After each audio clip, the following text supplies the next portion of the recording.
Hello class, and good to have you back again.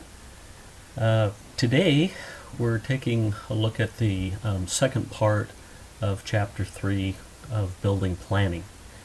And this second half just goes into more information like we've already been looking at. Requirements, conditions, potential pre-engineering that needs to occur in any given structure so that it meets the described code requirements. In this part of the chapter, you're going to have another worksheet just like we've been doing, in which you'll find answers to questions throughout the code. But I do recommend that you make sure that you're going into the code and reading all the sections and reading the information just so that you have an exposure to what the code's talking about. I know I explained to you earlier on in the course that when I was building I would meet with inspectors, and then after I reviewed their reports, a lot of times I'd come back and read through the code and determine whether or not in my mind the code was being met or not, and then I would talk to them and say yes or no, and we would move forward.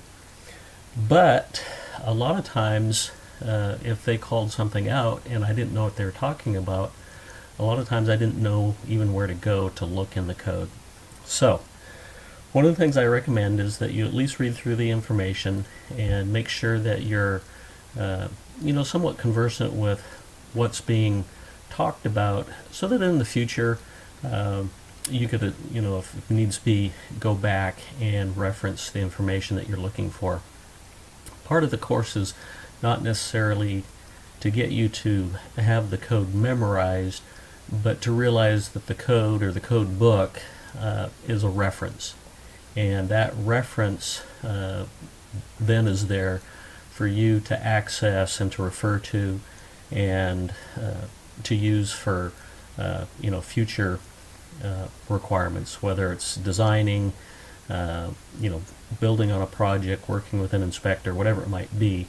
You've got the exposure, to some extent anyway, that you can then go back and look and do some research if you had to.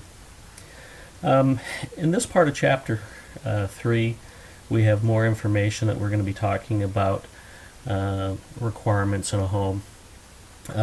Some of the things that you want to be looking at are, let's see here.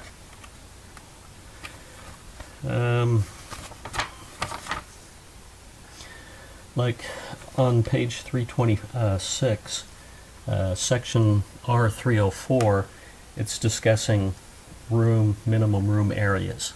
And so, that's important to know and understand.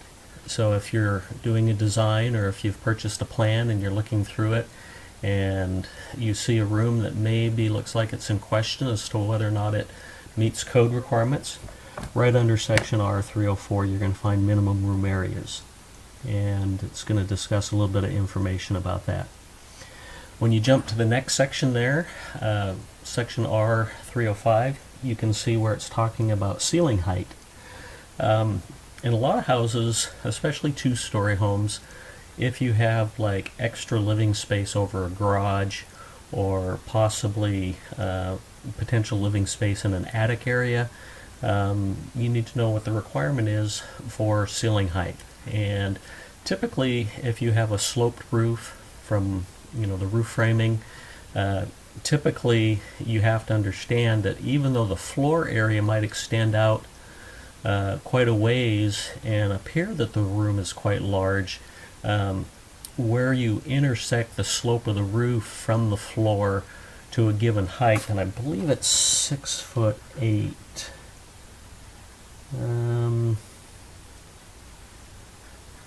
Unless that's changed, or maybe it's 7 foot. Wherever the floor intersects that slope at the designated code requirement, potentially that's the allowable floor space that's then considered in that room. Also, when you're designing a home, bathrooms. Some of you are probably going to be going into kitchen and bath remodeling. And we have quite a few classes that are going to help you in that area. But just understanding fixture location and clearances. So on page 327, figure 307.1, you have information directly related to the design when you're installing toilets, vanity sinks, showers, or tub showers, and what the clearances are required in those applications. And that's a good thing to know. Also, in the next couple of pages here, it talks a little bit about glazing. And when we say glazing, I think I mentioned that earlier, and I'm not sure if I really explained myself, but that's talking about glass. Some type of a glass feature, whether it's a window, glass in a door, something of that nature. And so here in the next couple of sections, it refers you to the code requirements if you have glass from a window next to a door or glass in a door, what the requirements are. Now, typically if you have a window that's within a certain distance of a door, the requirement is going to be that it has to be a safety glass. And for those of you that might know, safety glass is just glass that's been tempered so that if for some reason it's broke, it's going to break into the little square shards. It's not going to be the real jagged, sharp glass that you might get from a regular pane. But if you're further enough away from the door or the opening, you'll find out that tempered glass is not required. Also, if you have a tall window that extends down towards the floor and is quite high, depending on how close you come to the floor, that might require tempered glass. So this section will give you that information. Some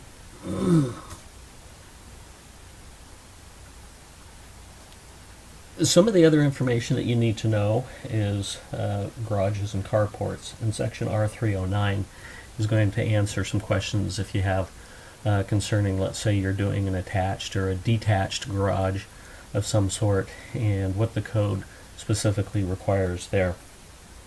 The next question, or the next section, excuse me, section R310 is going to talk to you a little bit about escapement. Now, most homes require that you have what they call egress, and egress is an opening, whether it be a door or a window, that meets the code so that people can get out in case of an emergency. And in any given home, you have to have a minimum of one door that meets egress. Usually it's your front door, and there's code specific size that's related to that. But also in bedrooms where you're going to have people sleeping, you have to have a means of egress. And so the window sizes that are called out in the plan for any given bedroom has to make sure that it meets the egress requirement. So that if for some reason somebody had to escape through that opening, they could open that window, it meets the size requirements, and they would be able to get out. And so section R310 is going to talk to you about that and give you that information. So that's a pretty important one. Not only is the window size important, but also the sill height. So when you're installing a window, let's say you're framing an addition or doing something, adding a bedroom of some sort, and you're putting a window in, first you got to make sure the window meets the code requirement, but you also need to make sure that it's framed to a height that the sill is within the code requirement as well. Okay. Part of any given house requirement, and in this next section, let's see, it's the R310 where it's discussing egress. It also is talking about stairs and the requirement for stairs. Now, the stairs in the residential sector are different as far as the rise and the run requirement as compared to the commercial sector. In residential, it's a little bit shorter run and a little bit taller rise, where in the commercial sector you have to have a little longer run and a little shorter rise. So here in this section you can read through and you can see what the maximum rise height is and the requirement for that and the minimum run length. And so that's always good to know. Whether you're doing remodel work, new construction, any place that you're going to have stairs, you want to know how to figure out rise, figure out run, and how that incorporates into the structure. Oh, this is another important part of any design feature. Years ago when I was building, typically at the front door you would have a one-step concrete landing, and that would then go into the home, and that met the code requirement. Basically at a landing or at a door opening you have to have a landing, and that landing has to be a minimum of 36 inches. But years ago, out the back, when we had a patio, usually a concrete slab, we would have just a single step down to the patio. And it wasn't too many years ago that because of this landing requirement, the code started requiring that if you went out to a patio, you still had to have that same landing size, that 36-inch by 36-inch landing. And so we had to start adding those to make sure that we met that requirement. Same with stairs. At the top of a stair run or the bottom of a stair run, you have to have a minimum landing size, and that's going to be that same size. Also in this part of the section, you're going to learn a little bit about guardrails, whether it's around a deck, on a handrail for a stair run, how many steps you can have before you have to have a handrail. So those are things that are important. A lot of times out a front door you might have 1 or 2 steps, and within the code that does not require a handrail. But I believe if you have any more than 3 steps, a handrail then is required. Okay, as you progress in the chapter here, you're going to see information about smoke detectors and carbon monoxide alarms. Some definitions that are given in this part of the chapter. Some information about where we need to have protected wood, like treated wood, something that's been pressure treated. If you have a cantilevered deck that extends out over a dirt area, that would have to you'd have to have pressure treated wood. Or if the dirt comes up to a certain level close to the house, you have to have decay resistant materials. So you want to know what those are. I believe if you backfill around a home and you're backfilling to the concrete, the foundation, you have to have a minimum, if I remember correctly, 7 inches from the building material to the dirt, so that you don't have splashback that could cause rot and decay. And if it's anything less than that, and then you have to provide some type of a treated material.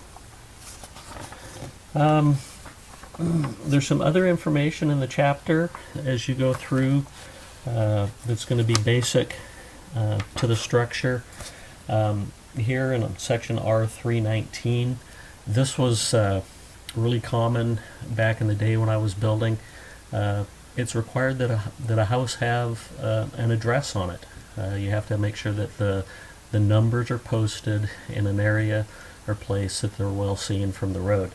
And quite often when we built and would have a house near completion, if we didn't have the house numbers on it, the building inspector wouldn't give us a final approval. So just a simple code thing, but just to know that you have to have house numbers on your house.